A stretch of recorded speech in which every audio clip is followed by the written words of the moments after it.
you tell President Zelenskyy? Did he ask you directly for more aid? Look, we talked about a lot of different things. I thought it was a very good, I thought it was a direct, I thought it was productive. I raised issues with him. We're very concerned about accountability. Now you've got to understand, when we provide resources, we don't send cash, we send our weapons, and then when we vote for more monetary money, it's to rebuild the supply chain and the weapons for America, because we put them in there. I was asking about where we are on the battlefield, different plans, what we're seeing, and the President Zelenskyy had made some changes. If you watch, he had a new defense minister there. There's a number of people that he changed that were in the procurement area. That was a direct improvement. I think he was very direct about where the war currently stands and what the plans going forward. Did you change your view on?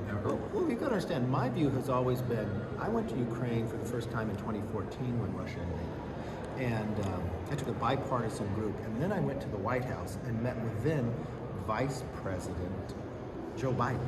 And I advocated to sell them javelins so they could defend themselves. I always believe what you do prior determines what the outcome's going to be. I remember when Russia had put the 100,000 troops along the border, I advocated then to President Biden to supply them weapons to defend themselves so this war would not happen. I think the slowness of weapons had made this war go on longer. How do you handle Ukraine now? I think the same part that we did before.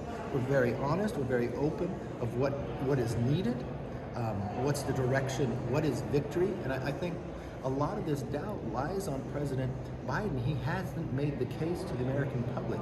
What is victory? What does it take to be able to win? But I believe when we're looking at where we're going right now, Zelenskyy has answered a lot of questions for me. The $24 billion that the White House has requested, are you committed to putting that on the floor before the end of the year? Before the end of the year, before September 30th? Before the end of the calendar year, not the fiscal year. Well, no, look, we've got to get our fiscal house taken care of here in America.